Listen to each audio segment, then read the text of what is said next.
잘 지내셨습니까? 네. 네. 보규 씨 잘 지냈습니까? 네, 잘 지냈습니다. 예. 수지 씨도, 그럼요.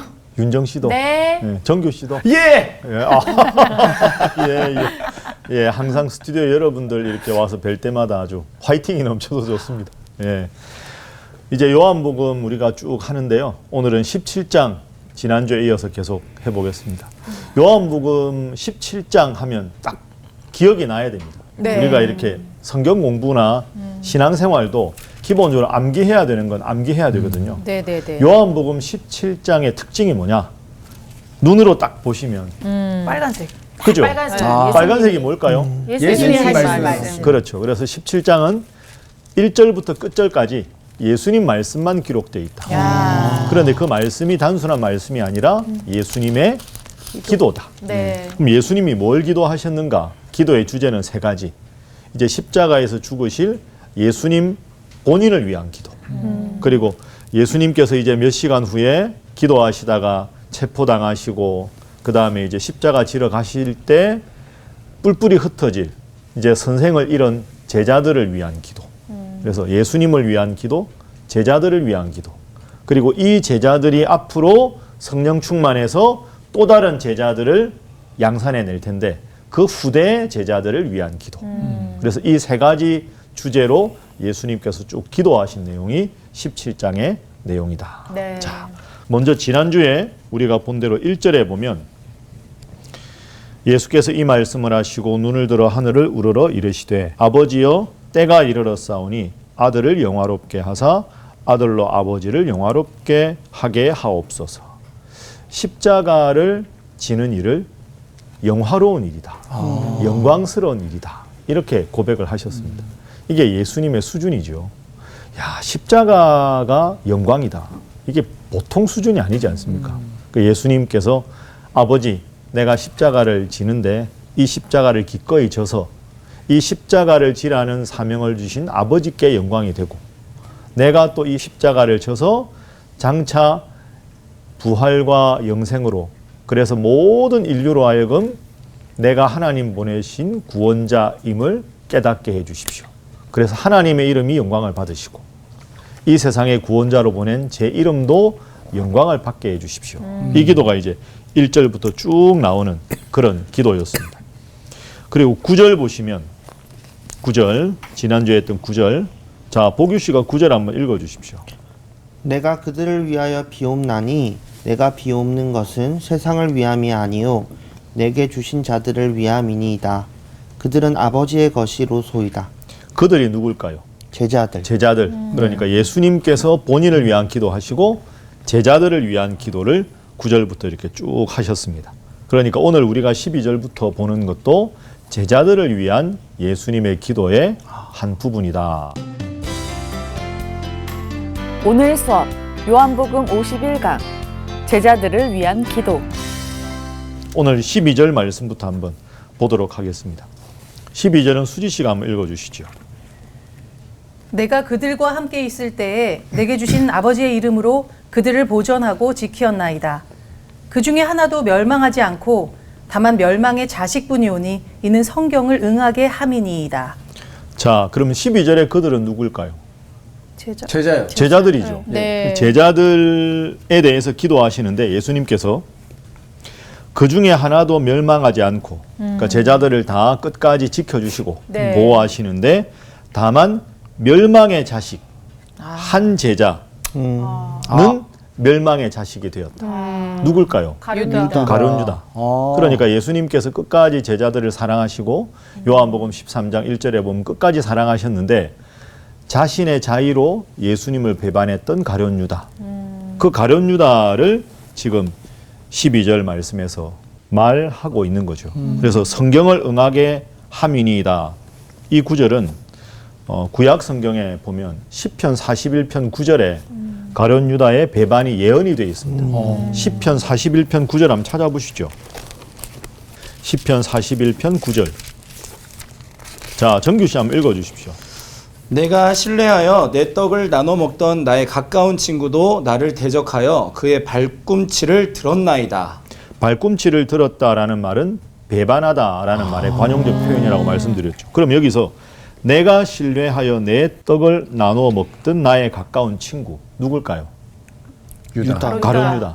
그러니까 가룟 유다가 유월절 만찬에서 예수님 곁에서 함께 떡을 먹었잖아요. 네. 그런데 그가 예수님을 배반했다. 그러니까 이 말씀의 의미를 몰랐는데 가룟 유다가 배반하고 보니까 아, 그때 시편의 그 말씀이 가룟 유다와 연결된 말씀이구나라고 깨닫게 된 거죠. 자, 여기서 우리가 다시 한번 가룟 유다에 대해서 생각을 해보겠습니다. 가룟 유다가 마지막에 어떻게 죽었습니까? 자살했죠. 네네. 그럼 가룟 유다가 구원을 받았을까요? 이야, 그러니까요. 진짜 이거 생각 안 해봤는데. 근데 예수님이 예. 차라리 태어나지 않았으면 좋았을 거라고 얘기를 하신 걸로 봤을 때는 구원을 받지 못했다라는 생각이 그렇게 듭니다. 볼 수 있겠죠. 네. 그런데 이제 가룟 유다에 대해서 우리가 생각할 게 있습니다. 네. 예수님이 십자가에 달려 돌아가실 때 제자들이 다 도망가잖아요. 네네.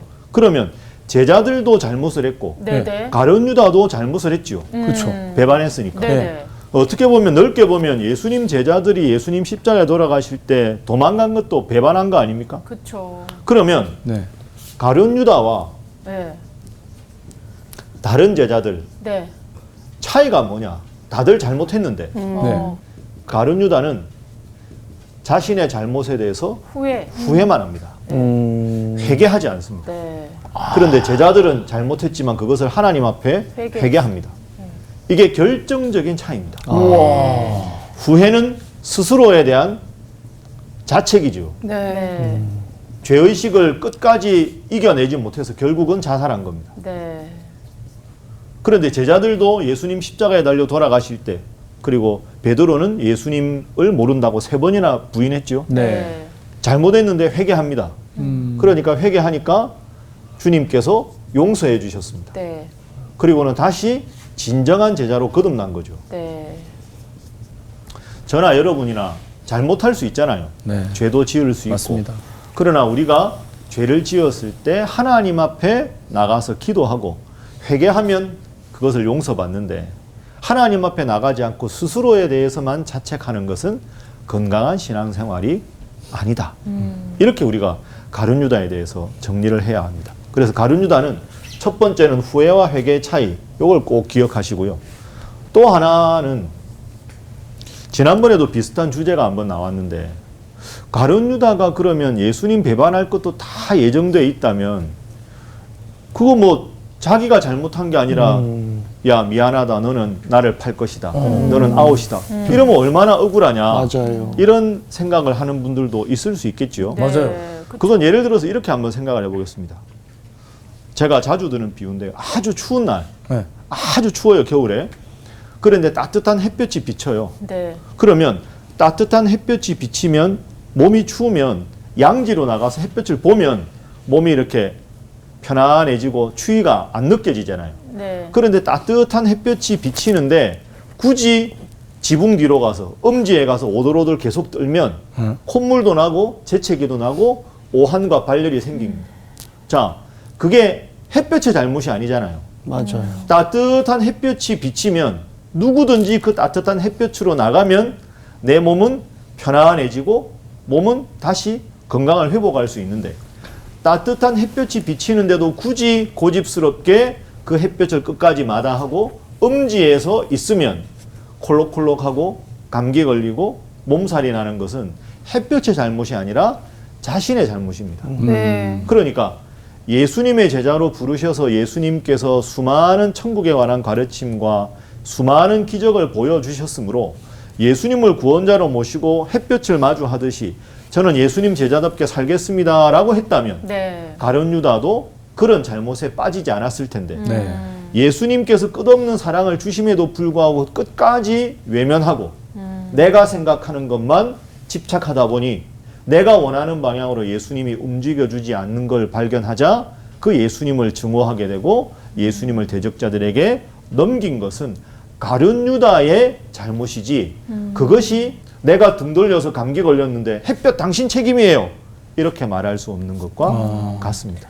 예, 그러면 저희가 궁금한 게 예, 예. 그러니까 가룟 유다도 등을 돌려서 햇볕으로 나갈 수 있는 선택권이 있었고 그렇게 할 수 있다라는 게 열려 있는 건지 그렇죠. 아니면 그렇군요. 주님께서 자유의지를 주셨으니까 예수님께서도 요한복음에 보면 끝까지 사랑하셨고 너희 중에 하나가 나를 팔 것이다 라고까지 말씀하셨는데 그러니까. 그때만 해도 이것이 내가 지금 잘못된 마음을 주님 이미 아시구나 하고 돌이킬 수 있는데 그 돌이킬 수 있는 기회를 끝까지 스스로가 외면한 것이 가룟 유다의 잘못인 거죠. 그럼 그 말을 하셨던 건 너 이렇게 죄 지을 거니까 그렇게 살아라가 아니라 돌아오라는 의미가 될 수도 있는 건가요? 그게 이제 끝까지 사랑하신 거죠. 그럼 예를 들면 우리가 뭐 옛날에 이렇게 드라마 같은 거 보면 그런 거 하잖아요. 어머니가 그 홀로 되신 분이 그 아들 열심히 잘 키워서 진짜 힘들고 어렵지만 아들 하나 바라보고 하는데 아들이 우리가 누가복음에 나오는 탕자처럼 어머니 마음도 모르고 온갖 나쁜 짓을 저지르잖아요. 그러니까 어머니의 마음 속에는 그 어떤 잘못을 저질러도 내 아들인 겁니다. 그렇죠. 그러니까 예를 들어서 그 아들이 누가복음에 나오는 탕자처럼 허랑방탕하게 살든 모범생으로 살든 허랑방탕하게 산다고 넌 내 아들이 아니야가 아닙니다. 어느 순간에도 어떤 순간에도 너는 내 아들이야 라고 돼 있는데 여기서 여기까지 말하면 내 아들이고 여기서부터 여기까지 마음에 안 들면 내 아들 아니야. 그게 아니라 완전히 열려있는 게 어머니 마음이잖아요. 네. 끝까지 사랑하는데 그 사랑을 끝까지 외면해도 외면하는 그를 그윽한 사랑의 눈빛으로 바라보는 것이 어머니의 사랑이고 그게 주님의 사랑인 거죠. 근데 예. 저는 이 부분이 굉장히 좀 아이러니한 부분이 있어요. 예, 예. 솔직히 왜냐하면 이 지금 이제 시편 41편 9절 말씀처럼 예. 구약 시대에 이미 이제 가룟 유다에 대해서 이렇게 예언이 되어 있는 거잖아요. 그러면은 이미 이제 구약 시대에 이렇게 예언까지 되어 있는 상태라면 가룟 유다의 그 마음의 돌이킴이 사실상 쉽지도 않을 뿐더러 이미 예언까지 딱 이렇게 정확하게 되어 있고 그리고 때로는 하나님이 그 사람의 완악함도 불어 넣을 때가 있잖아요. 예. 그럴 수 있습니다. 예. 그런데 여기서 정확하게 지적해야 될 건 네. 시편 41편 9절에서 그가 가룟 유다라는 말씀을 하시지 않았어요. 맞아요. 같이 그릇에 손을 넣는 자는 예수님의 가까운 누군가인 거지 그 누군가가 가룟 유다라는 지칭으로 고유명사로 말씀을 하지 않으신 거죠. 그러면 세리들과도 식사를 같이 하시고 때로는 여인들과도 하시고 그 많은 예수님의 가까운 무리들 중에서 자신이 원하는 메시아상을 딱 가지고 그 상에 예수님이 들어맞지 않을 때 스스로에 대한 예수가 저러면 안 되지. 내 마음대로 내 뜻대로 해주셔야 되는데 이런 배신감에 의해서 가까운 누군가가 예수님을 팔 것인데 그 가까운 누군가가 굳이 가룟 유다여야 하고 가룟 유다 너는 미안하다. 너는 아무리 그래봐야 너는 결국은 그렇게 될 거다. 라고 특정한 한 사람을 지칭하지는 않으셨다. 그러면 가룟 유다가 돌이켰다라면 그 누군가를 통해서도 이 사건이 이루어졌을까요? 그러니까 하나님의 큰 계획은 하나님의 독생자 예수님이 이 세상에 오셔서 죄로 죽을 수밖에 없는 인류를 구원하기 위해서 십자가에 못 박혀서 돌아가시는 것은 구약의 거대한 구원의 경륜인데 그 경륜에서 구체적으로 가룟 유다라는 사람을 통해서 그 사람의 마음속에 있지도 않은 마음을 하나님이 주입시켜서 너 미안한데 넌 내가 쉽게 말하면 좀 도구로 쓰겠다 이런 식으로는 하지 않으셨다. 그러니까 독생자 예수님을 보내셔서 인류를 구원할 거대한 계획 그 계획 속에 누구도 그 계획에 찬성하는 사람이 있고 끝까지 주님 뜻대로 움직여가는 훌륭한 의인들도 있을 수 있는데 누가 그 역할을 할 것인가에 대해서는 주님을 바라보는 스스로의 신앙의 결단에 따라서 되어가는 과정이 되는 거죠. 그렇게 이해를 하셔야 합니다. 그리고 더 중요한 건 여기에서 쓴 대로 가룟 유다는 끝까지 후회했지만 회개하지 않았다. 이 부분을 한번 생각을 해보십시오. 그래서 우리 모두도 다 자유의지가 있지 않습니까? 이렇게 할 수도 있고 저렇게 할 수도 있는데 하나님께서 나에게 원하시는 뜻이 무엇인가? 그 뜻을 깨달아서 그 뜻을 따라서 살아가는 것. 그것이 신앙인의 취할 바고 그것이 내 인생의 행복을 포기하는 게 아니라 그렇게 살아가는 것이 참된 행복이다. 이렇게 생각을 한번 해보시죠. 자, 그러면 좀 더 읽어보겠습니다. 13절 말씀 윤정씨가 한번 읽어주시죠. 네. 지금 내가 아버지께로 가오니 내가 세상에서 이 말을 하옵는 것은 그들로 내 기쁨을 그들 안에 충만히 가지게 하려 함이니이다. 여기서 중요한 단어는 기쁨입니다. 기쁨. 예수님이 지금 십자가를 앞두고 있지 않습니까? 네. 그런데 보십시오. 내 기쁨을 그들 제자들 안에 충만히 가지게 하려 함이니이다. 십자가를 지는 것에 대해서 주님의 지금 마음은 기쁨의 상태다. 이게 대단하지 않습니까? 그러니까 예수님께서 겟세마네 동산에서 막 괴로워하시는 그런 과정도 있지만 끝내 나를 향한 아버지의 뜻이 십자가라면 그 십자가를 기쁨으로 받겠습니다. 그러니까 아버지, 이제 내가 십자가에 달리면 내 사랑하는 제자들이 불안해하고 괴로워할 텐데 내가 지금 십자가를 앞두고도 경험하고 있는 이 기쁨이 내 사랑하는 제자들에게도 있게 해주셔서 내가 없어서 박해도 받고 때로는 순교의 위험한 고통을 겪더라도 그것조차 기쁨이라고 여길 수 있는 그 마음을 허락해 주십시오. No cross, no crown.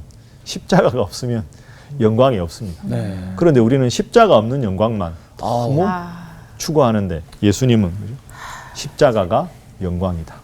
많이 찔립니다. 십자가. 예? 많이 찔립니다. 저도 찔립니다. 저도 나도 모르게 정교를 받네. 그러니까 이게 십자가 없는 영광만 바라고 싶은 마음이 우리의 이기적인 본성 아닙니까? 맞아요. 예. 그럴 때마다 제가 그 에세이집에서 본 문장이 하나 있는데요. 제가 한번 소개했을 겁니다. 인생의 맑은 날만 계속되면 그곳은 사람이 살 수 없는 사막이 된다. 아, 맞아. 우리는 맑은 날만 생각하잖아요. 아이, 날씨가 왜 이래? 아유, 무슨 천둥벼락이 외쳐? 아, 태풍은 안 오면 좋겠는데. 늘 맑은 날, 좋은 날만 계속되면 그곳은 사람이 살 수 없는 사막이 된다. 때로는 비도 필요하고 바람도 필요하고 맞습니다. 태풍도 필요하고 봄, 여름, 가을, 겨울이 또 있어야 만물이 잘 자랄 수 있고. 근데 이게 머릿속으로 아는데 마음으로 내려오지가 않는 게 우리의 고민이죠. 그러니까 맞습니다. 끊임없이 이제 이런 공부가 그래서 필요한 것 같습니다. 네. 이 예수님의 이 13절의 이 참 대단한 경지 아닙니까? 십자가가 기쁨이다. 그 기쁨이 내 사랑하는 제자들에게도 함께 있기를 바란다. 하나님 아버지와 아들 예수님 사이의 그 깊은 영적인 관계에서 주는 기쁨. 아버지, 이 기쁨이 내 사랑하는 제자들에게도 있게 해 주십시오. 우리가 이런 기쁨이 있으면 항상 기뻐하고 쉬지 말고 기도하고 네. 범사에 감사할 수 있을 텐데 참, 저도 부끄럽습니다. 죄송합니다. 네, 우리 다 주님 앞에 죄송한 마음으로 14절도 보죠. 네. 자, 14절은 죄송하다고 했으니까 정규 씨가 읽어주십시오. 내가 아버지의 말씀을 그들에게 주었사오매 세상이 그들을 미워하였사오니 이는 내가 세상에 속하지 아니함 같이 그들도 세상에 속하지 아니함으로 인함이니이다. 예, 내가 아버지의 말씀을 제자들에게 주었습니다. 그러니까 아버지 말씀대로 사니까 세상 사람들 나를 미워했고 그리고 제자들도 미워합니다. 그런데 그것을 아버지 하나님, 제자들이 세상에서 미움받고 박해받고 하나님의 뜻대로 살아간다고 해서 막 어려움을 당해도 그것을 당연하게 여기게 해 주십시오. 왜? 우리는 세상에 속한 사람이 아니니까. 세상에 살지만 세상의 법이 아니라 하나님의 말씀대로 살아가니까 우리는 다르다. 그 제자의 정체성을 계속 유지하며 살아가게 해 주십시오. 15절도 그렇습니다. 내가 비옵는 것은 내 제자들을 세상에서 데려가시기를 위하는 것이 아닙니다. 그냥 빨리 세상에서 데려가기를 원하는 게 아니라 이 세상에 있으면서도 악에 빠지지 않게 세상과 타협하고 세상 사람들과 똑같이 살아가지 않도록 보전해 주시기를 기도합니다. 제자답게 살아가게 해 주십시오. 네. 내가 세상에 속하지 아니함 같이 제자들도 세상에 속하지 않았습니다. 그들을 진리로 거룩하게 하옵소서. 진리가 뭘까요? 진리. 하나님의 말씀. 예, 그 뒤에 나오죠. 네. 아버지의 말씀은 진리니이다. 그러면 이렇게 되는 겁니다. 이 세상에 속하지 않았다. 이 말은 세상으로부터의 분리가 아니라 구별이다. 그죠? 구별. 세상에서 데려가시는 건 분리잖아요. 공간이 완전히 다른 게 분리인데 네. 함께 있으면서 다르게 살아가는 게 구별 아닙니까? 그죠? 네. 그러니까 예수 믿는 사람은 이 세상에서 구별된 존재로 살아야 한다. 네. 그래서 더 어려운 겁니다. 아주 쉽게 생각하면 그 불교의 사찰들은 저 산에 있잖아요. 네. 네. 천주교의 수도원들도 대부분 이렇게 조용한 곳에 있잖아요. 거기에서는 어떻게 보면 우리식으로 말하면 네. 경건한 삶을 살기가 별로 어렵지 않습니다. 그렇죠. 유혹이 별로 없습니다. 네. 차라리 공간이 분리돼 있으니까. 맞아. 그런데 교회는 꼭 도심 한복판에 있고 마을 중심에 있습니다. 그러니까 교회가 어떻게 보면 잘하기가 힘든 겁니다. 공간이 분리된 게 아니라 세상 한복판에 있지만 세상에서 구별되게 그 빛과 소금의 역할을 감당해야 되니까. 네. 그러면 이 구별이 뭘로 가능하냐? 예수님께서 말씀하신 것은 진리로 가득하다. 네. 진리가 뭐냐? 하나님의 하나님의 말씀이다.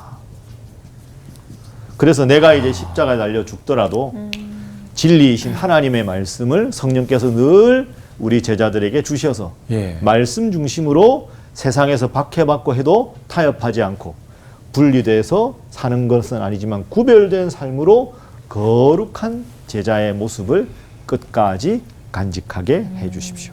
그러니까 이 기도는 제자들을 위한 기도기도 하지만 오늘 네. 우리도 다 제자니까 진짜. 네. 우리도 그렇게 살아야 예. 되는 거죠. 결국은 하나님 말씀이 우리를 거룩하게 한다. 그 말씀을 열심히 읽는 게 정말 중요합니다. 네. 그렇죠? 네. 늘 열심히. 그래서 요즘에 뭐 성경 필사하는 분도 많은데 네. 필사도 하고 그 다음에 말씀도 열심히 소리내서 읽고 네. 그리고 설교도 열심히 듣고 어떨 때 막 피곤하고 이래도 말씀 듣는 기회를 자꾸 가지는 것. 예. 네. 믿음은 들음에서 나니까 그게 필요합니다. 그러니까 이 패널들의 자리가 진짜 복된 자리라고 와, 네. 진짜요. 제가 늘 맞아요. 맞아요. 아, 진짜. 다 훌륭하십니다. 네 분다. 정규 씨 화이팅. 예. 네. 진짜 오늘 느끼는 게 많습니다, 지금. 아이고 감사합니다. 자, 그러면 좀 더 보겠습니다. 진리와 거룩을 생각하면서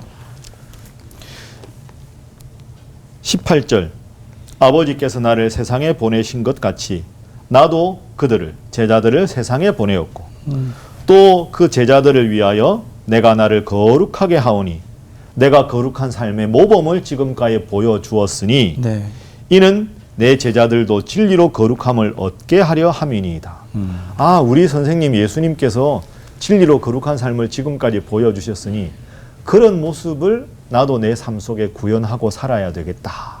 라고 예수님께서 지금 제자들을 위해서 계속해서 기도하신 겁니다. 그런데 여러분 이거 생각해 보세요. 이 기도가 편안할 때 예수님이 여유로울 때 하신 게 아닙니다. 아, 그렇죠. 이 기도 끝나고 이제는 체포당하시고 신문당하시는데 제가 이 참 오늘 본문 보면서 야 예수님 진짜 우리 표현으로 의리 네. 끝까지 자기 사람들을 책임지지 않습니다. 아, 좀 표현이 그렇지만 십자가가 눈앞에 있으면 내 코가 석잔데 맞죠. 네. 다른 사람 생각할 겨를이 어디 있습니까? 그런데 예수님은 끝까지 제자들을 위해서 이렇게 배려하고 책임지십니다. 이 예수님이 참 예, 윤정 씨 뭐. 아니, 우리 네. 그렇죠. 이게 쉽지 않습니다. 사람이 내가 여유가 있고 곳간에서 인심 난다고. 내가 좀 여유로울 때는 다른 사람을 돌볼 수 있는 맞아요. 여유가 있는데 네. 지금 내가 너무 경황이 없고 심지어 십자가를 눈앞에 있는데도 제자들을 위해서 이렇게 기도하신다. 정말 대단한 모습이죠. 근데 여기서 끝이 아닙니다. 여기서 끝이 아니라 네. 예수님은 제자들만을 위한 기도가 아니라 20절 이하에 보면 제자들이 앞으로 만들어낼 후대 제자들 넓게 보면 오늘 우리를 위한 기도가 20절부터 끝절까지 나옵니다. 자, 그렇게 기억을 하시고요. 20절 보규시 한번 읽어주십시오. 내가 비옵는 것은 이 사람들만 위함이 아니요 또 그들의 말로 말미암아 나를 믿는 사람들도 위함이니 그들의 말로 말미암아 나를 믿는 사람들 후대 제자가 될 사람들. 우리 같은 사람, 우리 그렇죠. 같은 오늘 사람. 우리들. 우리를 위해서도 이때 기도하시죠. 우리를 위한 기도가 20절 이하의 기도입니다. 네. 야. 후대의 제자들. 그러니까 예수님은 제자 삼는 일에 참 관심이 많으셨습니다. 그러니까 예수님 주위에 따라다니는 요한복음에 의하면 수많은 무리들의 숫자에 관심을 가진 게 아니라 무리들은 기적을 행하면 예수님께 왔다가 기적을 행하지 않으면 갔다가 볼 게 있으면 또 왔다가 갔다가 이게 아니라 제자들은 항상 예수님 곁에 있는 사람들. 그런 제자들에게 관심이 있으셨지 무리들의 숫자가 많고 적음에 예수님은 흔들리지 않으셨습니다. 네. 그러니까 20절 말씀도 후대의 제자들. 그러니까 예수님은 제자 삼는 일을 매우 중요하게 여기셨습니다. 그 근거를 한번 찾아보지요. 여러분 잘 아는 구절인데요. 마태복음 28장 한번 보십시오. 여러분이 딱 보시면 예수님의 지상 명령이라고 교회에서 많이 들어보신 말씀인데요. 마태복음 28장 맨 마지막 장이죠. 20절. 예, 19절, 20절. 자, 두 절 말씀 윤정 씨 한번 읽어 주십시오. 그러므로 너희는 가서 모든 민족을 제자로 삼아 아버지와 아들과 성령의 이름으로 세례를 베풀고 내가 너희에게 분부한 모든 것을 가르쳐 지키게 하라. 볼지어다 내가 세상 끝날까지 너희와 항상 함께 있으리라 하시니라. 그렇죠. 이게 예수님의 지상 명령입니다. 네. 부활하시고 승천하시면서 맨 마지막으로 하신 말씀이 이 19절, 20절 말씀이죠. 그런데 여기에서 제일 중요한 중심 단어가 있습니다. 제자. 제자입니다. 제자. 네. 그래서 우리 한글 성경으로 보면 너희는 가서 모든 민족을 제자로 삼아 아버지와 아들과 성령의 이름으로 세례를 베풀고 내가 너희에게 분부한 모든 것을 가르쳐 지키게 하라 이렇게 되어 있는데 네. 원문으로 보면 좀 다릅니다. 여러분 논리적으로 생각을 해보세요. 제자로 삼는다. 제자는 예수님을 위해서 가장 가까이에서 예수님 가르침을 실천한다는 사람들이잖아요. 네. 그러면 제자로 삼아서 세례를 베푸는 게 아니죠. 그렇죠. 그렇죠? 네. 무리들 중에서 예수님 말씀을 듣고 예수님 말씀대로 살겠다고 세례를 받고 네. 세례를 받으면서도 예수님 가르침을 다 듣고 나는 다른 무엇보다 세례받고 예수님 가르침대로 살겠다고 결심한 사람들 중에 일부가 제자가 되는 거 아닙니까? 네. 근데 19절대로 보면 제자 삼는 게 마치 1단계인 것처럼 나오는데요. 그게 아닙니다. 그래서 이걸 원문으로 보면 이렇게 됩니다. 제자들에게 지금 있는 제자들이죠. 제자들아 너희는 첫 번째 세상으로 가라. 세상으로 가라. 네. 그리고 두 번째 예수님의 이름을 전해서 세례를 베풀어라.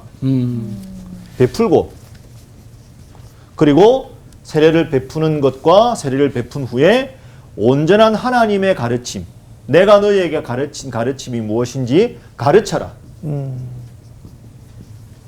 그래서 세상으로 나가서 예수 이름을 전해서 세례를 베풀고 네. 세례를 베푼 후에 제자의 삶이 어떤 것인지를 가르쳐서 목적이 뭡니까? 지키기. 제자를 제자 삼아라. 음. 이렇게 되는 겁니다. 이게 그 헬라어 원문으로 분석하면 19절, 20절의 문장 구조가 이렇게 됩니다. 그러니까 가서 세례를 베풀고 가르쳐서 예수님의 관심이 뭡니까? 제자를 삼아라. 그러니까 이 관심이 오늘 요한복음 17장 20절부터 26절에도 마지막 기도.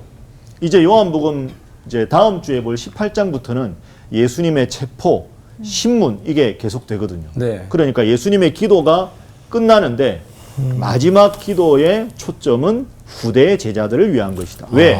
예수님의 가장 큰 관심은 제자 삼는 것에 있기 때문이다. 예. 그래서 교회들에서 하는 성경 공부 보면 제자 양육, 네. 네, 제자 네. 훈련 이런 말 많이 하지. 네. 뭐 성도 훈련, 성도 양육 이런 말을 안 하는 거죠. 맞아요. 그 이유는 예수님의 주된 관심은 제자 삼는 데 있기 때문이다. 그래서 이 마태복음 28장 19절 20절은 우리가 잘 아는데 항상 이렇게 질문하면 제자를 먼저 삼나? 요 구조를 여러분들이 정확하게 기억하실 필요가 있습니다. 네. 예, 보규 씨. 저희 아내가 지난번에 저한테 질문했던 적이 있는데 예, 예. 여보 왜 훈련을 받아야 돼? 왜 그렇게 제자가 돼야 돼? 라고 했을 때 제가 그 아니, 좋으니까 예. 그러니까 하나님과 친밀해지려고 하나님이랑 가까워지는 걸 하나님도 원하시니까 근데 이렇게 하는데 뭔가 딱 답변을 주기가 어렵더라고요. 예. 사실 구원받고 예수님 잘 믿고 주일날 잘 가고 그러면 되지 왜 굳이 제자가 돼야 되냐라는 그런 질문이 있을 때 예. 뭐라고 대답해야 될까요? 일단은 우리가 예수님이 나를 구원해 주셨지 않습니까? 네. 영원히 죽을 수밖에 없는 나를 구원해 주셨다. 그럼 그 구원의 기쁨이 내 마음속에 가득하면 그 예수님 말씀대로 살고 싶은 마음이 생길 수밖에 없죠. 그럼 예수님 말씀대로 온전히 살아가는 사람이 제자인 거죠. 그러니까 예수님이 좋으면 예수님 제자가 되고 싶은 거 아닙니까? 여러분 누구랑 사랑을 하면 봐도 또 보고 싶잖아요. 그렇죠. 그죠? 그러니까 예수님을 내가 사랑하면 예수님 가르침에 대한 관심이 많고 그분의 말씀대로 살아가고 싶은 마음이 드는 게 자연스러우니까 그렇죠. 첫 번째는 그래서 제자 삼는 게 중요하고 제자 되는 것. 두 번째는 그렇게 나를 사랑하신 예수님께서 가장 마지막까지 관심을 가지신 것이 제자를 삼아라. 네. 제자를 삼으려면 너희가 먼저 제자가 되라. 그게 중요한 거고. 세 번째는 여러분 생각해 보십시오.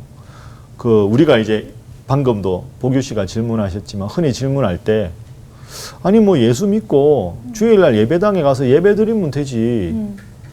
근데 그게요. 가만히 생각해 보면 되게 불충분한 겁니다. 하루가 24시간이죠. 일주일이 몇 시간입니까? 24 곱하기 7. 되죠. 그죠? 168시간 아닙니까? 빠르시다. 근데 그 중에서 주일날 교회 가서 예배 드리면 나는 예수 믿는 거 아닌가라고 생각하면 주일날 예배 시간 전후 예를 들어서 가는 시간 오는 시간 다 찬양대 한다 교사한다 다 합해봐야 몇 시간 안 되지 않습니까? 그렇죠. 맞아요. 그러니까 오늘 말씀에 의하면 세상에 있으나 세상에 속하지 않고 주님 제자답게 거룩하게 살아가려면 우리의 생각, 우리의 마음가짐, 우리의 행동이 예수님을 닮아가는 제자가 되어야 하는데 현실적으로 생각해 보면 168시간 중에 많아야 너다섯 시간. 네. 맞아. 매일 새벽 기도 가고 큐티 해도 24시간 중에 우리가 주님 생각하는 시간이 몇 시간 안 되지 않습니까? 그리고 만나는 사람들, 우리의 모든 세상 돌아가는 건 하나님의 법보다는 세상의 법이죠. 그러니까 여기서 내가 제자답게 살아야 되겠다라고 정신을 차려도 제자로 살아가는 것이 쉽지가 않다. 그러니까 예수님께서 보리떡 5개 물고기 2마리로 장정만 5,000명, 2만 명을 먹였는데 결국 예수님 제자는 12명밖에 안 남잖아요. 그렇죠. 그리고 그 중에 한 명은 자살하죠. 네. 11명은 또 다 예수님 십자가에 달려 돌아가실 때 네. 도망을 가고 사도 요한만 돌아오는. 이렇게 생각해 보면 제자로 살아간다는 것이 매우 어렵다. 그런데 우리는 제자라는 단어를 매우 쉽게 나 예수 믿잖아. 나 주일도 말 안 하고 나 일요일마다 교회 가는데 그러면 내가 예수 믿는 거지. 그게 얼마나 나를 위해서 십자가에 죽으신 예수님 앞에 너무 적은 것을 드리면서 너무 많은 것을 한 것처럼 스스로의 영적인 게으름을 합리화하는 면도 있다. 네. 그러니까 제자가 생각보다 쉽지 않다. 네. 이걸 먼저 전제하고 우리가 나가야 될 것 같습니다. 그렇죠. 자, 그러면 계속해서 보겠습니다. 네. 네.